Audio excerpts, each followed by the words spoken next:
Ethan stood on the edge of his patio, gazing across the neatly trimmed lawn that separated his house from his neighbors. The evening was quiet, except for the occasional rustle of leaves stirred by a gentle breeze. He had just stepped outside to escape the stifling silence inside, where his husband, Mark, was hunched over his laptop, engrossed in another late-night work project.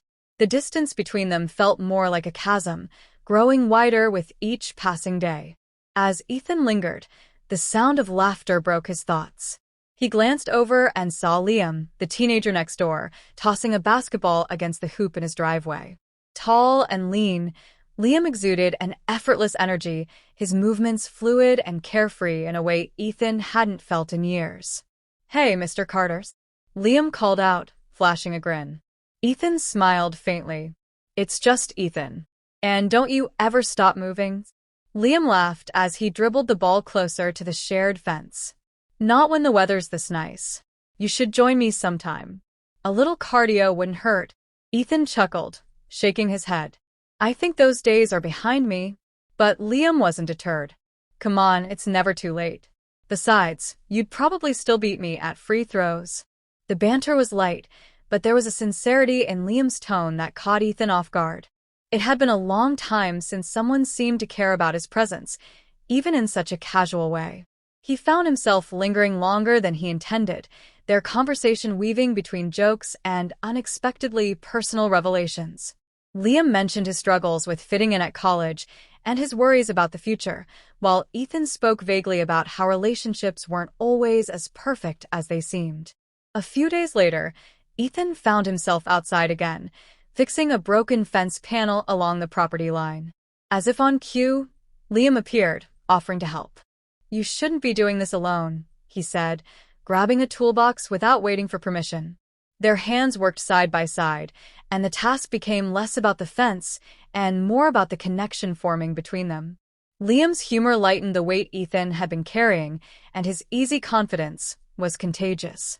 When the job was done, they sat on the grass, their shoulders brushing as they shared a bottle of water. "Thanks for helping," Ethan said, his voice softer than he intended. "No problem," Liam replied, meeting his gaze. "Sometimes, you just need someone to notice." The words lingered in the air, heavy with meaning Ethan wasn't ready to confront. But as the sun dipped below the horizon and shadows stretched across the yard, he couldn't shake the warmth that had settled in his chest, a feeling both exhilarating and terrifying. And for the first time in years, Ethan wasn't so eager to go back inside. The rain came without warning, a torrential downpour that drenched the neighborhood within minutes. Ethan had been walking home from a grocery trip when it started, his paper bag soaked and collapsing by the time he reached Liam's driveway. He had no choice but to sprint to the nearest shelter, Liam's garage, the door conveniently half open. "Rough night for errands?" Liam's voice startled Ethan. He emerged from behind a cluttered workbench, a towel slung over his shoulder. Ethan laughed, shaking his wet hair. "You could say that." "Here." Liam tossed the towel to him, watching as Ethan dried his face. "Storm's supposed to last a while. You're welcome to wait it out here." The invitation was casual, but the space between them felt electric.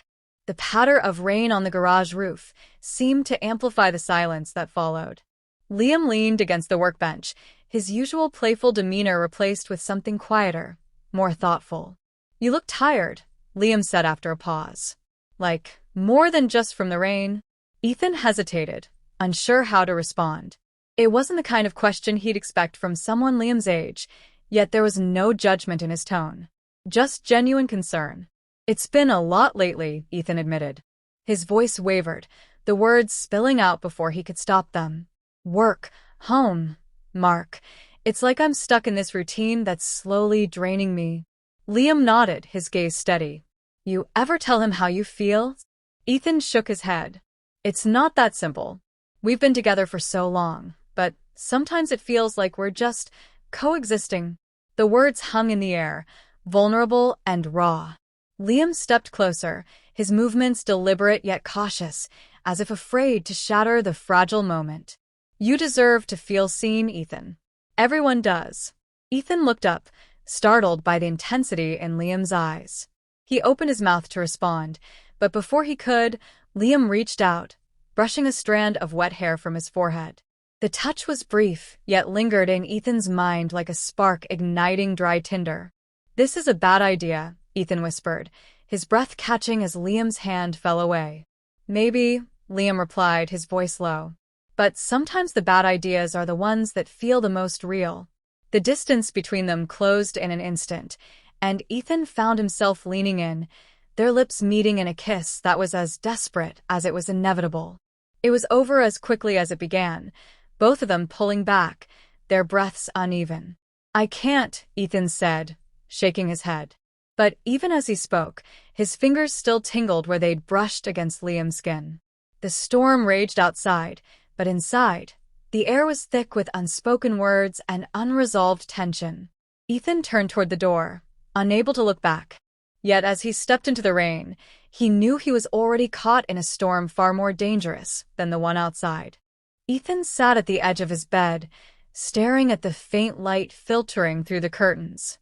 The storm had passed, leaving a damp stillness in its wake. Beside him, Mark's side of the bed was untouched, as it had been most nights recently. The distance between them now felt insurmountable, and the memory of Liam's kiss lingered like a bruise he couldn't ignore. When Mark entered the room, his expression was unreadable. He paused by the door, his laptop tucked under one arm, and watched Ethan for a moment. "You're up early," Mark said, his tone neutral. "I couldn't sleep," Ethan replied, his voice hollow. Mark hesitated, then sat down across from him. "Is something wrong?" Ethan opened his mouth to deflect, but the weight of his guilt pressed too heavily on his chest. He couldn't keep pretending. "Yes," he said, his voice barely a whisper. "Something is wrong." Mark's brow furrowed, but he waited, giving Ethan the space to speak. For the first time in years, Ethan saw the man he'd fallen in love with, the man who listened, who cared, even if time and life had eroded that connection. "I've been unhappy," Ethan confessed. "Not just with us, but with myself. I don't know when it started, but I've felt invisible. And I did something I shouldn't have." Mark's face hardened. "What are you saying?" Tears pricked at Ethan's eyes as he forced himself to meet Mark's gaze. "I kissed someone else," he admitted. "It wasn't planned, and I regret it, but it happened." For a long moment, Mark said nothing. The silence between them was deafening, filled with the unspoken hurt and anger Ethan could see in his husband's eyes. "Was it just a kiss?" Mark finally asked, his voice tight. Ethan nodded. "Yes. But it made me realize how far apart we've grown. And how much I want to fix that if you're willing to try." Mark looked away, his jaw clenched. "I don't know, Ethan. 15 years together. And this is where we are?" The words stung, but Ethan knew he deserved them. "I made a mistake," he said, his voice trembling. "But I want us to find our way back to each other. I don't want to lose what we have." Mark stood, pacing the room. "I don't know if that's possible," he said. "But maybe we can start with counseling." The glimmer of hope in his words was faint, but it was enough for Ethan. Later that day, Ethan stood by the fence where he and Liam had shared so many moments. Liam was packing a car, preparing to leave for college. Their goodbye was brief, a nod, a smile, and the understanding that what had passed between them could never be revisited. As Liam drove away, Ethan turned back toward his house. He didn't know what the future held, but he was ready to face it, with Mark and with himself. Weeks had passed since Ethan's confession, and though the weight of his mistake still pressed heavily on his shoulders, there was a tentative shift in the atmosphere of their home. Counseling sessions with Mark had become a weekly ritual, each conversation peeling back layers of resentment and misunderstanding that had accumulated over the years. It wasn't easy. The first few sessions were marked by anger and silence, each man too caught up in his own hurt to truly listen. But slowly, the walls began to crack. Ethan admitted how invisible he had felt, and Mark confessed that his work obsession had been a way to mask his own fears of inadequacy. For the first time in years, they were speaking honestly, no longer hiding behind pleasantries or routine. One evening, as they sat on the couch after a particularly emotional session, Mark reached for Ethan's hand. The touch was hesitant, but it carried a weight that words couldn't. "I'm not ready to forget," Mark said, his voice steady, "but I want to forgive. I want us to find a way forward." Ethan's throat tightened as he nodded. "So do I." Meanwhile, Liam had become a distant memory, though his impact lingered. The goodbye at the fence had been bittersweet, marked by an unspoken acknowledgement of what they had shared and what could never be. Ethan knew that what he felt for Liam was not love, but a reflection of his unmet needs he was now striving to address with Mark.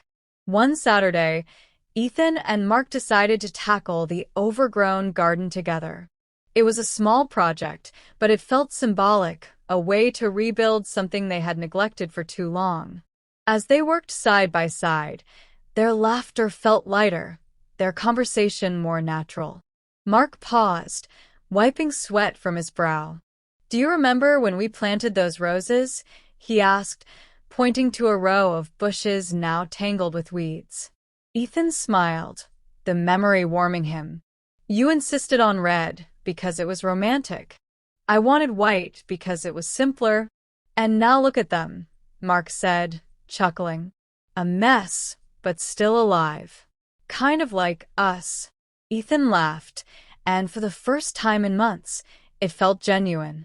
"Then I guess it's time we start tending to them." That night, as they sat on the patio, sipping wine and watching the stars, Ethan felt a quiet sense of peace. The journey ahead would be long, and the wounds of betrayal wouldn't heal overnight. But for the first time, he believed in the possibility of a future, not just for their marriage, but for himself. Ethan turned to Mark and took his hand, holding it firmly. "Thank you for staying," he said. Mark squeezed his hand in return, his expression soft. "Thank you for coming back." The past couldn't be erased, but in that moment, Ethan understood that healing wasn't about forgetting, it was about choosing to rebuild, one step at a time.